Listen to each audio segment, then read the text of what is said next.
ऐसे ही का नाम ये कंबोजलाल है, कैसा ही रंगो रूप है पैसा ही माल है।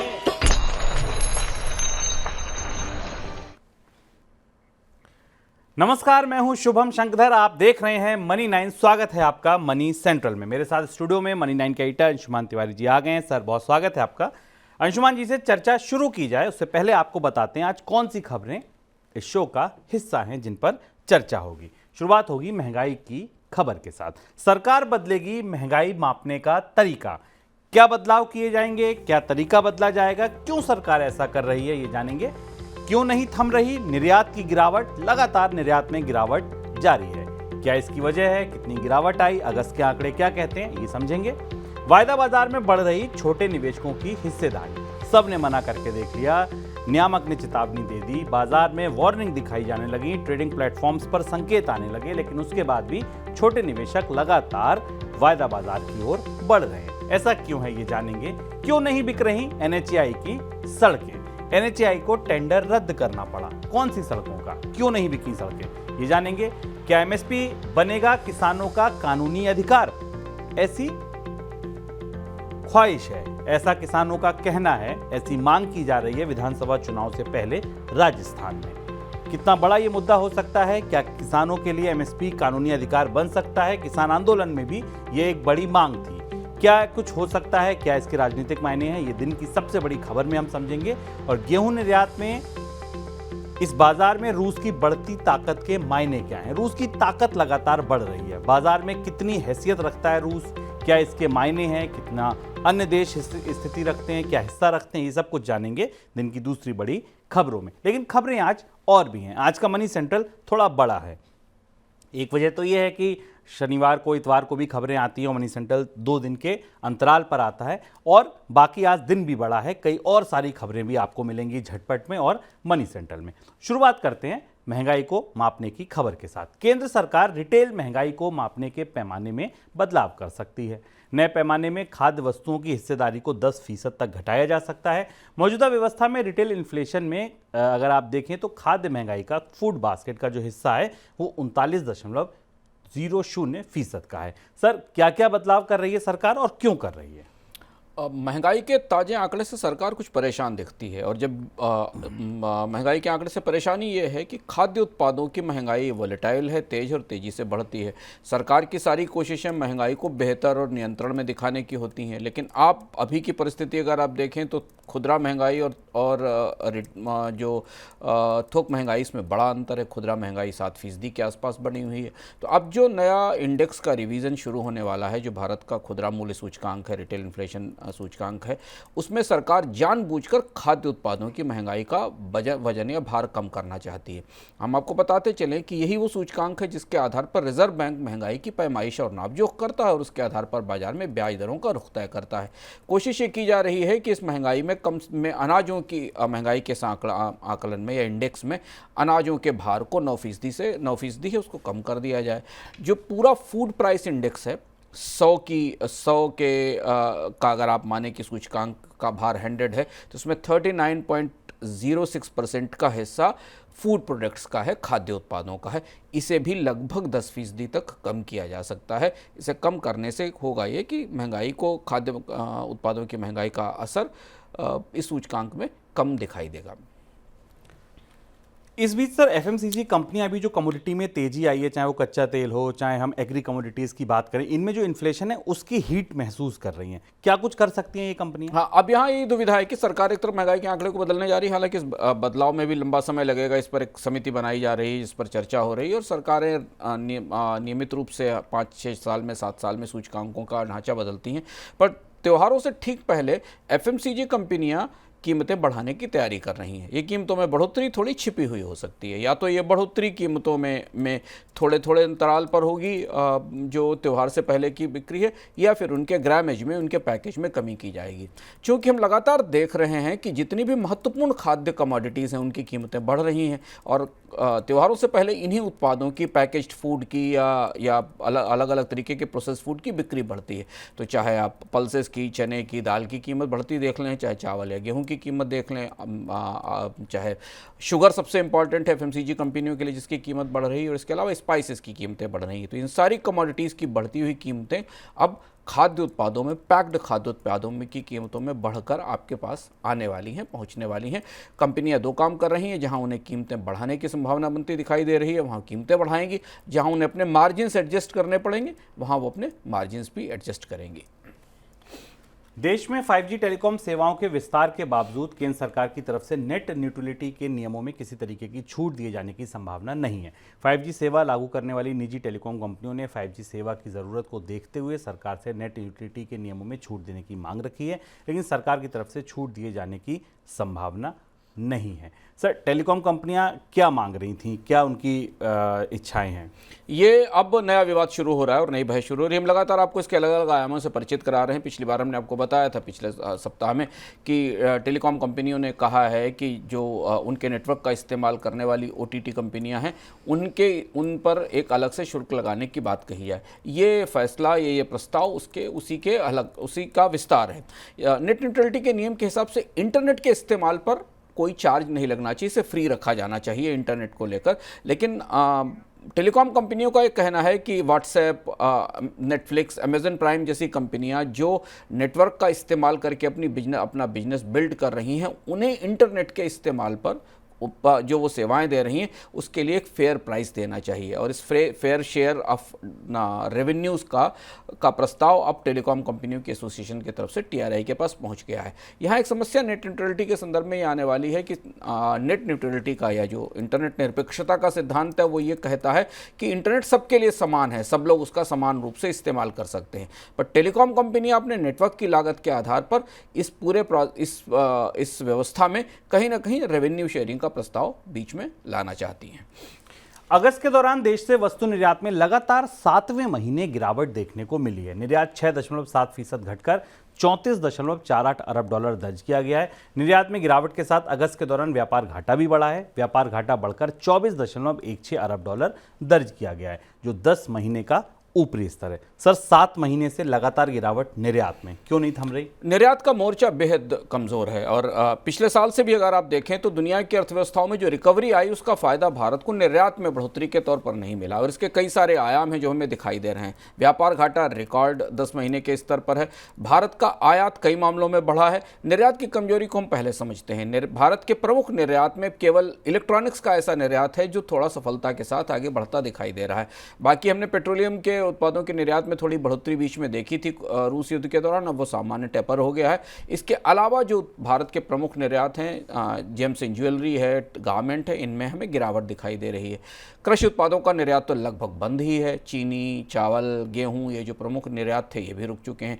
तो निर्यात अंतर्राष्ट्रीय बाजार में वैसे भी मांग कम है, सीमित मांग है और प्रतिस्पर्धा के कारण भारतीय अर्थव्यवस्था को निर्यात के मोर्चे पर गहरी चोट खानी पड़ रही है। और ये परिस्थिति तब है जबकि भारतीय रुपया इस समय तेज गिरावट की स्थिति में 83 रुपये, $1 83 रुपये का है, यानी कमजोर रुपए का भी लाभ निर्यात में नहीं मिल रहा है। आयात के हिस्से से एक महत्वपूर्ण बात इस आंकड़े में जानने वाली है कि भारत में हाल के महीनों में सोने का इंपोर्ट, गोल्ड का इंपोर्ट बहुत तेज़ी से बढ़ा है और ये फेस्टिव सीजन को देखते हुए, कल कॉमर्स मिनिस्ट्री की तरफ से भी बात इंगित की गई कि फेस्टिव सीजन को, त्योहारी सीजन को देखते हुए हमने गोल्ड के इंपोर्ट में बढ़ोतरी देखी है, जो भारत के व्यापार घाटे को बढ़ाने में सबसे बड़ा योगदान कर रही है। अगस्त के महीने में करीब $4.9 बिलियन के आसपास का गोल्ड इंपोर्ट हुआ, जो पिछले साल अगस्त के महीने में $3.5 बिलियन था। यूरोप में इंपोर्ट होने वाली कई वस्तुओं पर कार्बन टैक्स को लेकर भारत ने आपत्ति जताई है। वित्त मंत्री निर्मला सीतारमण ने कहा कि यूरोपियन यूनियन अपने यहाँ भारत की तरह अपनी इंडस्ट्री को कार्बन मुक्त करने पर काम कर रही है, लेकिन यूरोप ने दूसरे देश से आयात होने वाली वस्तुओं पर कार्बन टैक्स लगाने की बात कही है, जबकि अपने यहाँ उत्पादन होने वाली वस्तुओं पर इस तरीके के टैक्स की कोई बात नहीं कही है। उनका कहना है कि यूरोप का ये कदम सही नहीं हो सकता। सर, पहले तो यही समझना चाहेंगे, ये कार्बन टैक्स क्या है? ये यूरोप से एक नई टैक्स की व्यवस्था आ रही है और इसमें अभी हाल फिलहाल में पिछले 2-3 दिनों में जो नई जानकारी आई वो भारतीय निर्यातकों के लिए बेहद चौंकाने वाली हैं। यूरोप एक नई व्यवस्था लागू कर रहा है जिसमें दुनिया के किसी भी देश से आयात होने वाला कोई भी सामान जो यूरोप के बाज़ार में जाता है या वो देश उसको निर्यात करते हैं, इसके में किस तरीके के ईंधन का, ऊर्जा का इस्तेमाल किया जाता है और उसका इमिशन क्या है, उससे उत्सर्जन कितना होता है, प्रदूषण क्या होता है, इसकी विस्तृत जानकारी निर्यातक को देनी होगी यूरोपियन यूनियन को। ये नया कार्बन CBM मैकेनिज्म है, ये 1 अक्टूबर 2023 से दिसंबर 2025 के बीच में प्रायोगिक आधार पर लागू किया जाएगा और 2025 से इसे स्थायी रूप से लागू कर दिया जाएगा। भारत के निर्यातकों को लग रहा था कि भारत सरकार की हाल की पैरवी से, पैशबंदी से कम कम इतना होगा कि उन्हें सिर्फ एमिशन की जानकारी देनी होगी, उन्हें यह सूचना देनी होगी कि उनके उत्पाद को बनाने में कितना प्रदूषण होता है, बनाने में कितना पर्यावरण प्रभावित होता है। लेकिन अब जो नए रूल्स आए हैं, जो CBM AM implementation regulation for transitional phase और एनेक्सेस आए, ये बहुत बड़ा ह्यूज डॉक्यूमेंट है। 800 पेज का ये दस्तावेज है, जिस दस्तावेज को भारतीय निर्यातकों को भरकर देना होगा और इसमें बेहद विस्तृत जानकारियां मांगी गई हैं पर्यावरण प्रदूषण से जुड़े हुए, ऊर्जा की खपत से जुड़े हुए, उत्सर्जन को लेकर। अब कंपनियां, ये भारत की निर्यातक कंपनियां महसूस कर रही हैं कि ये तो कंप्लायंस की दृष्टि से एक बहुत बड़ा बोझ है उनके ऊपर, जो उनको शामिल करना पड़ेगा। और अगर ये दस्तावेजों में सही जानकारियां नहीं पाएगी, पर्याप्त जानकारी नहीं पाएगी, तो जो इम्पोर्टर है वहाँ मौजूद है उसे टैक्स पे करना पड़ेगा, जो माल आयात कर रहा है, और वो इसके बदले जो आयातक जहाँ से वो आयात कर रहा है, जो निर्यात करने वाला देश है, निर्यातक, उसके ऊपर बोझ आएगा। भारत सरकार में इसे लेकर खासी बेचैनी दिखाई देती है। वित्त मंत्री को आज ये कहना पड़ा कि ये भारत के लिए दोहरी चुनौती है। जो उनकी तरफ से उनका जो बयान था उसमें उन्होंने कहा कि ये कार्बन टैक्स भारत को डबल पनिशमेंट कर रहा है, दोहरा नुकसान इसीलिए विरोध है। हाँ, भारतीय अर्थव्यवस्था का कर रहा है, क्योंकि भारत के लिए एक तो यूरोप के बाजारों में एक्सेस ही मुश्किल है और ऊपर से भारत में पर्यावरण प्रदूषण को लेकर इतनी सख्ती की जा रही है, राहत को लेकर। ये देखने वाली बात होगी। ये नया आर्किटेक्चर है दुनिया में, इसके काफ़ी और असर भी हमें आने वाले समय में दिखेंगे। वायदा बाजार में रिटेल निवेशकों का रुझान लगातार बढ़ रहा है। NSE के आंकड़े इस ओर इशारा कर रहे हैं। इंडेक्स ऑप्शन के आंकड़े बता रहे हैं कि 5 में से 4 ट्रेडिंग सेशन में करीब 40 लाख रिटेल निवेशकों ने सौदे किए। यह आंकड़ा जुलाई में 37 लाख निवेशकों का था। वित्त वर्ष 2022-23 की बात करें तो औसतन हर माह 28 लाख निवेशक कारोबार करते थे। वायदा बाजार में रिटेल निवेशकों की बढ़ती हिस्सेदारी इस बात की ओर भी इशारा कर रही है कि शेयर बाजार नियामक की ओर से दी जा रही चेतावनी को निवेशक बहुत गंभीरता से नहीं ले रहे। सर, क्यों बढ़ रहा लगातार रिटेल निवेशकों का जो पार्टिसिपेशन है वायदा बाजार में खास तौर पर? मुझे लगता है कि सेबी के पूरे कम्युनिकेशन में, स्टॉक एक्सचेंजेस के कम्युनिकेशन में और खुदरा निवेशकों की समझ के बीच में एक बड़ा अंतर है। हमने पिछले दिनों में कई बार इसकी चर्चा अलग अलग मंचों से देखी कि खुदरा या छोटे निवेशकों को ऑप्शन ट्रेडिंग में नहीं जाना चाहिए। लेकिन जो इस तरीके के प्रस्ताव आ रहे हैं, जैसे 0 डे ऑप्शन के प्रस्ताव आते हैं कि स्कीमें आती हैं जिसमें उन्हें कम पैसे में या बेहद कम पूंजी में, बेहद कम कमीशन में ऑप्शन ट्रेडिंग करने की सुविधा दी जाती है, इस वजह से वो से आकर्षित होकर वो ऑप्शन ट्रेडिंग में और डेरिवेटिव्स में ट्रेडिंग में जा रहे हैं। ये बात नियामक अपनी तरफ से स्पष्ट रूप से कह चुका और बता चुका है कि ये नुकसान का सौदा है। उसके बाद भी ये रिस्क लगातार लिया जा रहा है और ये तय है कि इसमें 90% निवेशक शुभम ऐसे हैं जो वास्तव में इस ऑप्शन ट्रेडिंग के खतरों से वाकिफ़ नहीं हैं। वो केवल तत्कालिक तौर पर कुछ पैसा कमाने के उद्देश्य से इस कारोबार में जा रहे हैं और इसलिए एक खतरनाक जोन है ये जो खतरनाक सौदों का दायरा है, ये बढ़ता हुआ दिखाई दे रहा है। शेयर बाजार में जारी तेजी का फायदा कंपनियों के प्रमोटर्स भी उठा रहे हैं। प्रमोटर्स की ओर से जुलाई से अब तक 14,663 करोड़ रुपए के शेयर बेचे जा चुके हैं। खास बात यह है कि इनमें ज्यादातर छोटी और मझोली कंपनियों के प्रमोटर्स शामिल हैं। आंकड़ों के मुताबिक कुल 124 कंपनियां ऐसी हैं जिनमें प्रमोटर्स ने हिस्सेदारी बेची और कुल 3 कंपनियां DLF, इन्फोएज और पीडीलाइट इंडस्ट्री ऐसी हैं जो लार्ज कैप हैं। शेष 121 कंपनियां मिड कैप और स्मॉल कैप इंडेक्स या मिड कैप और स्मॉल कैप जो इंडिया कंपनियां हैं उनसे ताल्लुक़ रखती हैं। बाजार की तेजी में मिड कैप और स्मॉल कैप इंडेक्स ने तेजी भी अच्छी दिखाई है। जुलाई से अब तक BSE मिड कैप इंडेक्स 13% और स्मॉल कैप 16% तक बढ़ चुके हैं। सर, क्यों कर रहे हैं प्रमोटर्स ये बिकवाली? हम विस्तार से आपको इकोनॉमिका में बता चुके हैं। हम इसे फिर याद दिलाना चाहेंगे। भारत में प्रमोटर्स कैसे तेजी का फ़ायदा उठा रहे हैं, प्रमोटर्स का कितना इन्फ्लुएंस है, ये दिखाई दे रहा है। प्रमोटर्स को इस बाजार में निवेशकों से ज़्यादा बेहतर कीमतें मिलने की उम्मीद दिखाई दे रही है और इसलिए वो बिकवाली कर रहे हैं। शुभम ने आपको बताया कि दोनों प्रमुख इंडेक्स, स्मॉल कैप और मिड कैप इंडेक्स 13 से 16% के आसपास बढ़े हैं और इसलिए हाल के फिलहाल में कई सारी कंपनियों में, छोटी और मझोली कंपनियों ने 1,000 करोड़ रुपये से ऊपर तक के सेल के डील किए हैं। कई कंपनियां हैं, हल्स बीवी है, कोफोर्ज है और भी बहुत सारी कंपनियां हैं जिन्होंने अपने के प्रमोटर्स इस तेज़ी का फ़ायदा उठाकर मुनाफा वसूली कर रहे हैं। राष्ट्रीय राजमार्ग प्राधिकरण यानी NHAI की तरफ से सड़क बेचने के लिए जो टेंडर जारी किया गया था उसमें NHAI की उम्मीद से कम राशि की बोलियां आई हैं, जिसे देखते हुए NHAI ने पुराना टेंडर रद्द कर दिया। नए सिरे से टेंडर जारी किया जाएगा। नए ट्रेड से ये जो टेंडर है जारी कर भी दिया गया है। नए टेंडर के तहत टोल ऑपरेटर ट्रांसफर मॉडल के जरिए सड़क खरीदने के लिए 16 अक्टूबर तक आवेदन किया जा सकता है। नए टेंडर के तहत बोली जीतने वाली कंपनी को 30 साल तक सड़क सौंप दी जाएगी। बाद में सड़क फिर से NHAI को वापस मिल जाएगी। सर, जो सड़कें हैं, कौन सी इसमें ऐसी सड़कें हैं जो टेंडर में शामिल थीं जिसको रद्द किया गया है या अब दोबारा जारी किया गया है?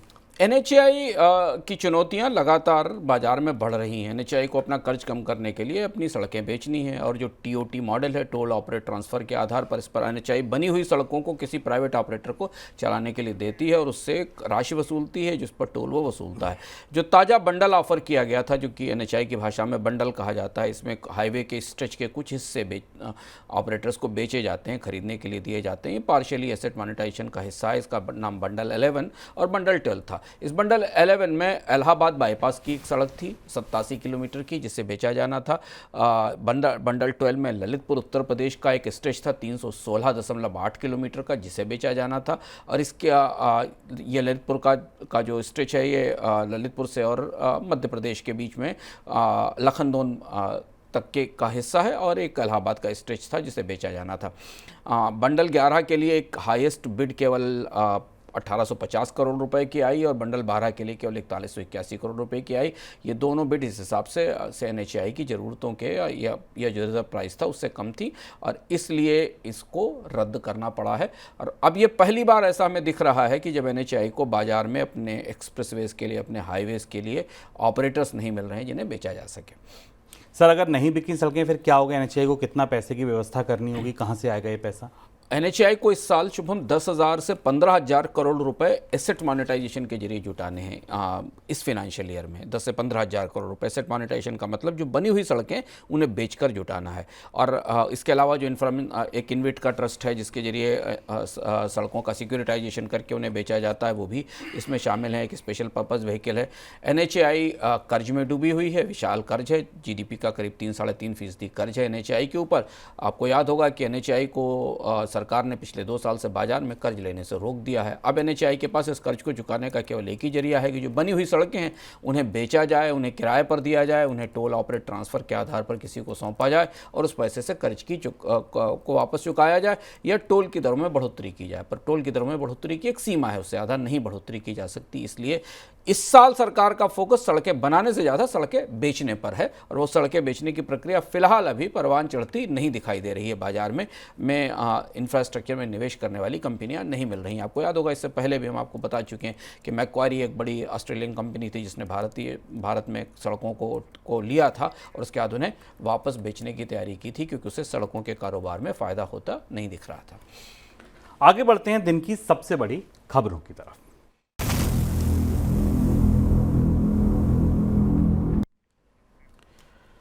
रबी फसलों की खरीद से जुड़ा MSP से जुड़ी आज 2 बड़ी खबरें आई। केंद्र सरकार रबी खरीद वर्ष 2024-25 के लिए 6 रबी फसलों के समर्थन मूल्य यानी MSP में 7% तक की बढ़ोतरी कर सकती हैं। इंडियन ऑफिशियल्स के हवाले से एक खबर छपी जिसमें यह पता चला कि इस साल गेहूं और मसूर के समर्थन मूल्य में सबसे ज़्यादा बढ़ोतरी होने की उम्मीद है। फिलहाल गेहूं का समर्थन मूल्य 2125 रुपये प्रति कुंटल है और मसूर का 6,000 रुपये प्रति कुंटल है। इस बीच 5 राज्यों में विधानसभा चुनाव और अगले साल लोकसभा चुनाव को देखते हुए रबी फसलों के समर्थन मूल्य को बढ़ाया जा सकता है, ये भी उम्मीद है। समर्थन मूल्य बढ़ाने पर केंद्रीय कैबिनेट जल्द फैसला ले सकती है। एक खबर ये आई कि राजस्थान में एक नए तरीके की मांग उठी है। राजस्थान में किसानों ने विधानसभा चुनाव से पहले मूंग, बाजरा, सरसों और ज्वार पर MSP खरीद को गारंटी देने की मांग रखी है। उनका ये कहना है इसकी कानूनी अधिकार किसानों को मिलना चाहिए। सर, पहला सवाल तो रबी की ओवरऑल MSP को लेकर 7% की MSP चुनावी वर्ष में और पिछले सालों को अगर देखा जाए, इन दोनों चीज़ों को देखते हुए क्या पर्याप्त होगी? अगर आप पिछले साल के गेहूं की तस्वीर देखें, गेहूं की सरकारी खरीद की परिस्थिति देखें और उत्पादन के में अनाज भंडार की स्थिति देखें तो 7% कम होगा। पिछले साल करीब 5.5% की बढ़ोतरी की गई थी और तब गेहूं का जो समर्थन मूल्य था वो 2125 रुपये प्रति क्विंटल था। अगर 7% की बढ़ोतरी इस साल समर्थन मूल्य में आती है शुभम, तो कीमत 2275 से 2300 रुपये के आसपास बाजार में हो जाएगी। गेहूँ की एक दूसरी महत्वपूर्ण फसल मसूर है, उसके समर्थन मूल्य में पिछली बार 9% के आसपास की बढ़ोतरी की गई थी। इसमें भी शायद इतनी बढ़ोतरी होने की संभावना है। गेहूं सरकार की सबसे बड़ी चुनौती पिछले साल रहा। एमएसपी बढ़ने के बाद भी ना तो सरकार के खरीद का लक्ष्य पूरा हो पाया, ना बाजार में गेहूं की पर्याप्त आपूर्ति आ पाई, निर्यात पर प्रतिबंध लगाना पड़ा और पिछले 2 साल से भारत में गेहूं की सीरियल्स की महंगाई दहाई के अंकों में है। इस साल 2 महत्वपूर्ण चीज़ें हैं एमएसपी को तय करने से पहले सरकार निश्चित तौर पर उसे देख रही होगी, जान रही होगी, क्योंकि एल नीनो का जो असर है वो अब सामने दिखाई दे रहा है और ये सारे पर्यावरण के या मौसम के अनुमान भारत के भीतर और भारत के बाहर से आ रहे हैं कि जो सर्दियों की फसल है यानी रबी की फसल है वहाँ इस सूखे का असर और गहरा होगा। इस साल गेहूँ के उत्पादन में कमी आने की संभावना है एल नीनो के असर के आधार पर। तो क्या सरकार 7% के समर्थन में बढ़ोतरी के साथ गेहूँ की पर्याप्त खरीद कर पाएगी या प्रोत्साहित कर पाएगी, ये देखने वाली बात होगी। लेकिन एमएसपी का फैसला राजनीतिक के साथ साथ आर्थिक रूप से भी तमाम चुनौतियों को लेकर आता है। पर इस साल एक महत्वपूर्ण बात देखने को मिली कि बाजार में गेहूं की कीमत सरकार के समर्थन मूल्य से लगातार ऊपर रही। ये एक और भी फैक्टर हो सकता है और भी कारक हो सकता है जिसमें शायद सरकार पिछले 1 साल के दौरान गेहूं की जो बाजार की कीमत है उसको भी आधार बनाने की कोशिश करे, ऐसा कम से कम किसान अपेक्षा करेंगे। लेकिन खरीफ की फसल जैसे जैसे बुआई समाप्त होकर अब खरीफ की फसल की उल्टी गिनती शुरू हो रही है, रबी को लेकर आकलन आने शुरू हो गए हैं। सर, इस बीच ये जो दूसरी मांग है एमएसपी की गारंटी, इसका मतलब क्या है?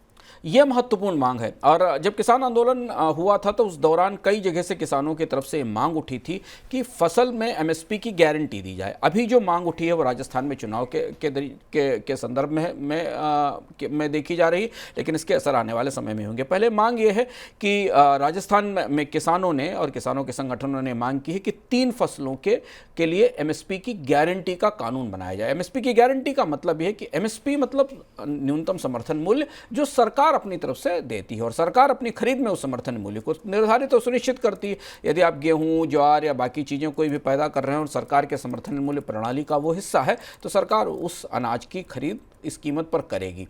ये कानून इस तरीके की मांग कर रहा है जिसके के आधार पर बाजार में भी उसे उसी ही कीमत पर, जो कीमत समर्थन मूल्य की उसी कीमत पर बेचा जाए, यानी उससे कम कीमत पर बाजार में से बेचा ना जा सके। ये अपने आप में एक महत्वपूर्ण पहल और महत्वपूर्ण मांग भी है और ये मांग हमने पिछले समय में उठती हुई देखी थी।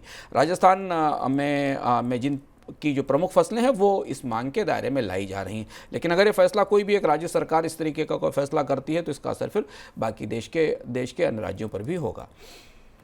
सर, इसका फिर राजनीतिक असर क्या होगा? क्योंकि मान लीजिए राजस्थान से ही मांग शुरू होगी, फिर 5 विधानसभा चुनाव है, उसके बाद बड़ा लोकसभा चुनाव है। अगर एक राज्य सरकार मान लीजिए चुनाव की दृष्टि से इसको कहती है कि ठीक है हम ऐसा करेंगे, फिर आपको क्या लगता है इसकी राजनीतिक महत्व और कितना बढ़ जाएगा? व्यवहारिक रूप से इस फैसले को, अगर ये फैसला होता भी है, राजनीतिक रूप से सरकारें, हाँ, ये फैसला उस तरफ बढ़ सकता है जैसा हमने पुरानी पेंशन योजना के फैसले के तौर पर देखा था। पर फसलों की बिक्री का जो एक पैटर्न, जो ढांचा है, उसमें सरकार बहुत सीमित खरीदार है। सरकार 12-14% टोटल उत्पादन की खरीद करती है और वहाँ वो एमएसपी निर्धारित कर सकती है। पर यहाँ ओपन मार्केट के नियमों के हिसाब से सरकार को फिर यह तय करना पड़ेगा कि खुले बाजार में भी गेहूं, चावल या इससे सस्ता ना बेचा जाए और यह बाजार में सीधा इंटरवेंशन होगा उस प्राइस के लिए। तो यह कैसे सुनिश्चित किया जाएगा राजनीतिक रूप से ये देखने वाली बात होगी। लेकिन हम दूसरा पहलू ये देख रहे हैं कि किसानों का तर्क की तरफ से देखें तो आप बाजार में आमतौर पर, इस साल को छोड़ दें तो आमतौर पर यह मांग कहाँ से निकली? ये मांग यहाँ से निकली है कि आमतौर पर बाजार में फसलों की, अनाज की कीमत सरकार के समर्थन मूल्य से नीचे ही रहती है। सरकार ऊंची कीमत पर खरीदने वाली ग्राहक है, जबकि इससे नीचे बाजार में सस्ती कीमत पर बिकता है। ये पूरा चक्र पिछले 16-17 महीनों में बदल गया, जब हर फसल जो सरकार के समर्थन मूल्य पर ऊंची बिकती थी उससे ज़्यादा कीमत आज बाजार में हमें मिल रही और उस वजह से हमें महंगाई भी दिखाई दे रही। तो ये बड़ी दुविधा है। ये सवाल भी किसानों से पूछा गया कि इस समय तो सारी फसलें समर्थन मूल्य से ऊपर बिक रही, सारी महत्वपूर्ण फसलें समर्थन मूल्य से ऊपर हैं, तो ऐसी स्थिति में तो फिर आपको नुकसान होने लगेगा। तो यहाँ पर पर सरकार को ये बात निर्धारित करनी पड़ेगी और किसानों को भी ये देखना होगा कि क्या बाजार की ताकतों को मुक्त रूप से प्ले करने दिया जाए और बाजार में मांग आपूर्ति के आधार पर कीमतें तय हों, या फसलों की कीमतों का एक निर्धारित स्ट्रक्चर्ड ढांचा तय कर दिया जाए और बाजार में एक मिनिमम बेंचमार्क कीमत तय की जाए। किसानों की मांग इस बात से उभरी है कि समर्थन मूल्य का चूंकि आकलन किसानों की आय को ध्यान में रखकर, लागतों को ध्यान में रखकर, बहुत सारी जो लागत होती है उनको ध्यान में रखकर किया जाता है, तो कम से कम इतनी कीमत तो हर स्थिति में फसल की होनी ही चाहिए जिससे कि उनकी आय प्रोटेक्ट हो सके।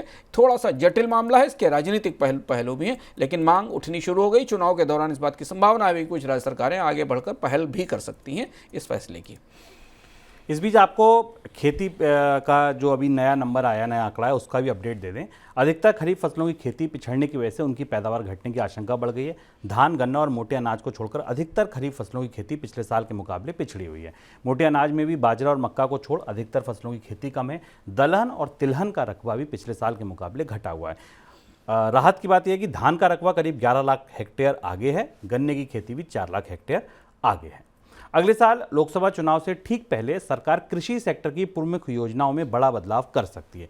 कृषि योजनाओं में बदलाव के मकसद से केंद्रीय कृषि मंत्रालय ने कृषि सेक्टर की सभी योजनाओं का सर्वे किया। सर्वे में पता चला कि कृषि योजनाओं का कृषकों के जीवन पर क्या असर पड़ा है। अब इस रिपोर्ट के आधार पर सरकार कृषि योजनाओं में बदलाव कर सकती है। सर, किन योजनाओं को शामिल किया गया और किस तरीके के बदलाव होंगे? अब सर्वे तो बहुत छोटा है, कल 3500 के सैंपल साइज का जैसी कि खबरें अखबारों में छप रही हैं, पर दो महत्वपूर्ण योजनाएं हैं जिनमें लोकसभा चुनाव की दृष्टि से बदलाव हो सकता है, जिसकी तैयारी की जा रही है। एक तो प्रधानमंत्री किसान सम्मान निधि, जिस पर हम पहले भी बता चुके हैं कि शायद उसके लिए बजट में अलग अतिरिक्त आवंटन किया जाएगा और थोड़ी बढ़ोतरी हो सकती है। और दूसरी प्रधानमंत्री फसल बीमा योजना। तो प्रधानमंत्री किसान सम्मान निधि तो स्ट्रेट अवे बजट से पैसा देने की स्कीम है। सरकार के पास जितना बजट होगा और चुनाव में जितनी उम्मीद होगी इस स्कीम से राजनीतिक लाभ लेने की, उस हिसाब से सरकार उस अनुपात में इसमें तिमाही आधार पर या मासिक आधार पर बढ़ोतरी कर सकती।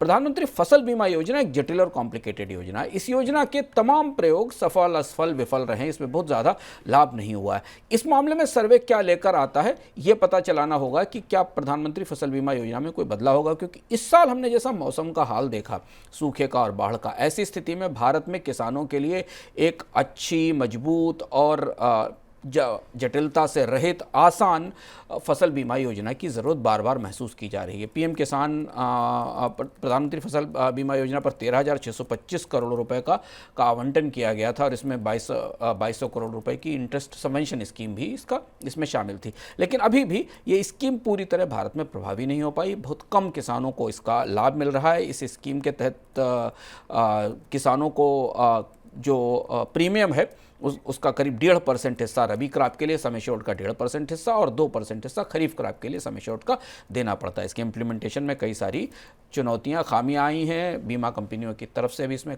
तमाम गफलत की गई है। ये फसल बीमा योजना में अगर कोई बड़ा बदलाव चुनाव से पहले आता है तो ये ज़्यादा महत्वपूर्ण होगा।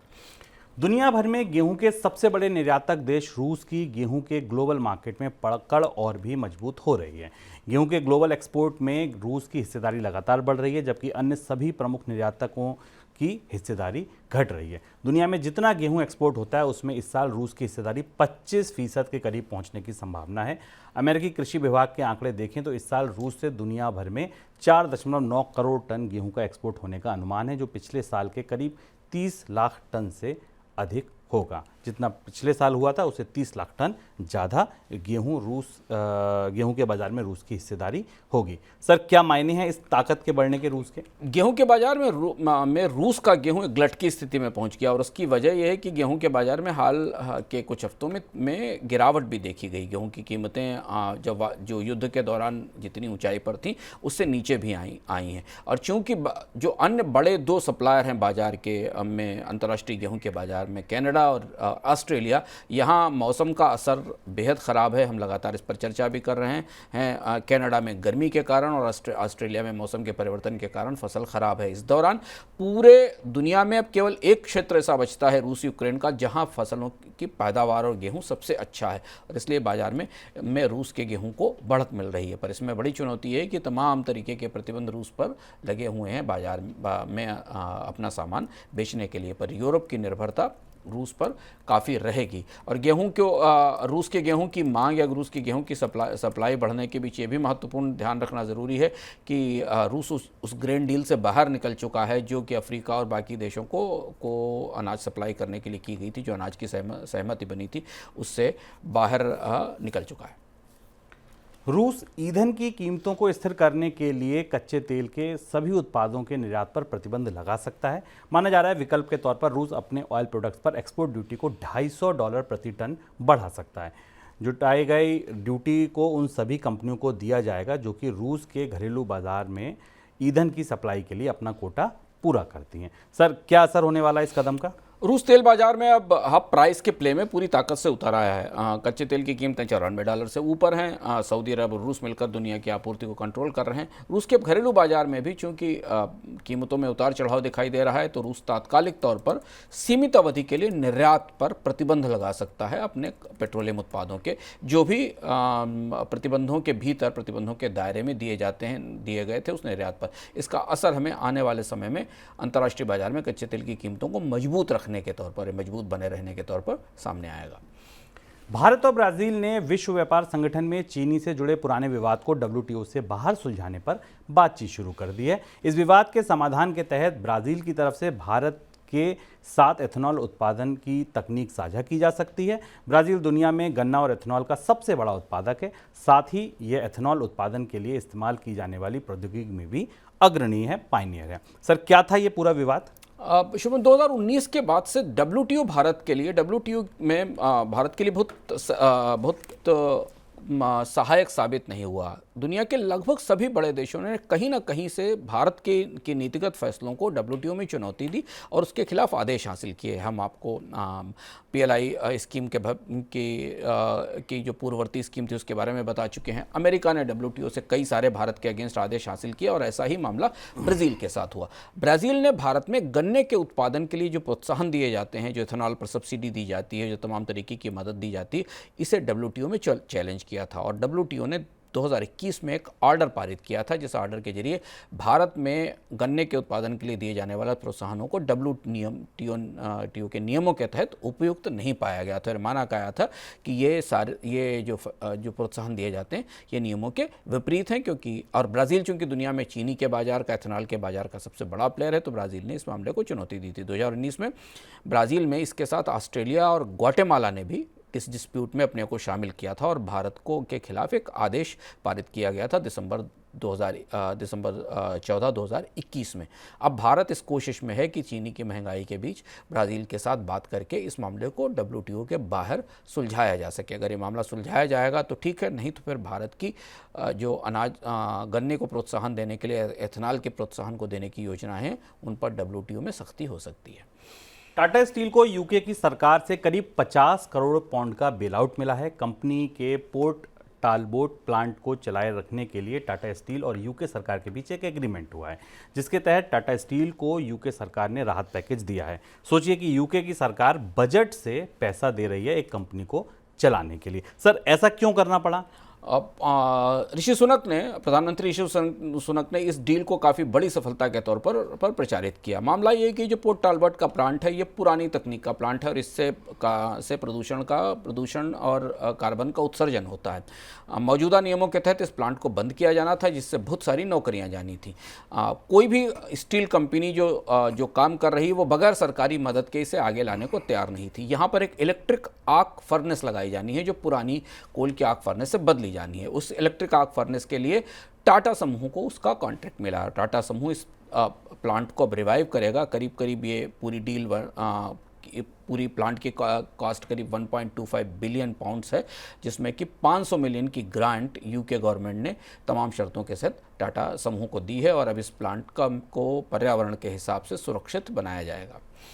चीन के पूंजी बाजार से खराब खबरें मिल रही हैं। विदेशी निवेशक तेजी से चीन के शेयर बाजार और बॉन्ड मार्केट से पैसा निकाल रहे हैं। दिसंबर 2021 से अब तक चीन के इक्विटी और डेट मार्केट से विदेशी निवेशकों की हिस्सेदारी 17% घटी है। इस दौरान 1.37 लाख करोड़ युआन की पूंजी बाजार से निकली है। दूसरी तरफ चीन की सबसे बड़ी रियल एस्टेट कंपनी एवरग्रांडे के शेयर 25% टूट गए। ये गिरावट बैंक की वेल्थ यूनिट के कुछ स्टाफ को हिरासत में लेने के बाद आई है। ये कंपनी दुनिया के सबसे ज़्यादा कर्ज में लदी रियल एस्टेट कंपनी है। दुनिया की, केवल चीन की नहीं, पूरी दुनिया का सबसे ज़्यादा कर्ज इसी रियल एस्टेट कंपनी पे है। सर, किस तरीके के संकेत मिल रहे हैं इन खबरों की रोशनी में अगर देखें तो चीन की अर्थव्यवस्था से? चीन की अर्थव्यवस्था में भी बहुत स्थायी तौर से रिकवरी के संकेत नहीं, कुछ थोड़े बहुत ग्रीन शूट्स दिखाई दिए हैं, लेकिन बाजार का सेंटीमेंट युआन की कमजोरी के कारण विदेशी निवेशकों के बीच काफ़ी खराब है और इसलिए करीब 188 बिलियन डॉलर के आसपास के फंड चीन के बाजार से बाहर जा चुके हैं दिसंबर 2021 से लेकर जून इस साल तक। और ये इनके बाहर निकलने की प्रमुख बड़ी वजह चीन की अर्थव्यवस्था में लंबी सुस्ती या मंदी की संभावना बनती दिखाई दे रही है, निर्यात में गिरावट हो रही की रोशनी में। अब धीमे धीमे दुनिया के बैंकरों के बीच में एक अवॉइड चाइना नाम की चर्चा या थीम की चर्चाओं में उभर कर सामने आ रही है, जिसमें बहुत सीमित स्तर पर चीन में निवेश करने की सलाह दी जा रही है जब तक कि चीन की अर्थव्यवस्था में स्थिरता नहीं आती। हांगकांग के स्टॉक मार्केट में भी जो ग्लोबल फंड्स का पार्टिसिपेशन है वो 2020 के बाद की तुलना में काफ़ी तेज़ी से गिरा है। कोविड से पहले काफ़ी बड़ा पार्टिसिपेशन हुआ करता था। ये निवेश मूव करके जापान या बाकी बाज़ारों में जा रहा है। तो जब तक चीन की अर्थव्यवस्था में स्थायी तौर पर रिकवरी के संकेत नहीं आते तब तक निवेशकों का भरोसा नहीं लौटेगा। इस भरोसा न लौटने की एक बड़ी वजह यह कि चीन के रियल एस्टेट की क्राइसिस कितनी बड़ी और कितनी गहरी है, इसके बारे में भी कोई अनुमान नहीं लगाया जा पा रहा। पिछला 1-1.5 साल हो गया है, पर चीन के रियल एस्टेट में धीमे धीमे करके कहीं ना कुछ फूटता रहता है। एवरग्रांडे की बात आपको शुभम ने बताई, लेकिन इसके अलावा और भी बहुत सारी कंपनियां हैं जिनके डिफ़ॉल्ट होने का खतरा है। चीन की सरकार ने रियल एस्टेट सेक्टर को उबारने के लिए बार पैकेजेस भी दिए हैं, पर उनका बहुत बड़ा फ़ायदा चीन की अर्थव्यवस्था में रिकवरी के तौर पर सामने नहीं आया है। आगे बढ़ते हैं मनी सेंट्रल झटपट की तरफ।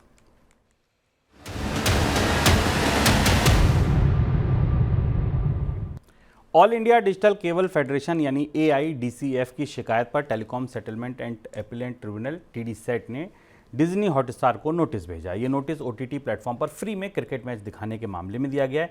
AIDCF का आरोप है कि मैच मुफ्त में दिखाना पूरी तरह गलत है। ऐसा करने पर उनके ग्राहक भी ऐसी मांग करते हैं। क्रिकेट वर्ल्ड कप शुरू होने जा रहा है, इससे पहले डिज्नी ने मुफ्त में एशिया कप को भी दिखाया है, वर्ल्ड कप को भी दिखाने की पेशकश की है। देश में लैपटॉप और अन्य IT हार्डवेयर इंपोर्ट पर सख्ती के लिए सरकार इंपोर्ट पर निगरानी के लिए ठीक उस तरीके की व्यवस्था लागू कर सकती है जिस तरीके की व्यवस्था स्टील इंपोर्ट पर लागू है। 1 नवंबर से देश में लैपटॉप, कंप्यूटर और टैबलेट जैसे IT हार्डवेयर इंपोर्ट के लिए लाइसेंस की बाध्यता का नियम लागू होगा। संभावना है कि लाइसेंस का नियम लागू होने से पहले सरकार नई व्यवस्था लागू कर सकती है और इसके लिए सभी भागीदारों से बातचीत कर रही है सरकार। मॉरिशस ने मई 2022 में अदानी समूह में निवेश करने वाली एक कंपनी का लाइसेंस रद्द कर दिया था। उस कंपनी पर वित्तीय लेन देन और इसके लेखा जोखा को लेकर गंभीर आरोप लगे थे। बता दें कि उस कंपनी का लाइसेंस रद्द किए जाने का मामला हिंडनबर्ग की रिपोर्ट आने के करीब 8 महीने पहले का है।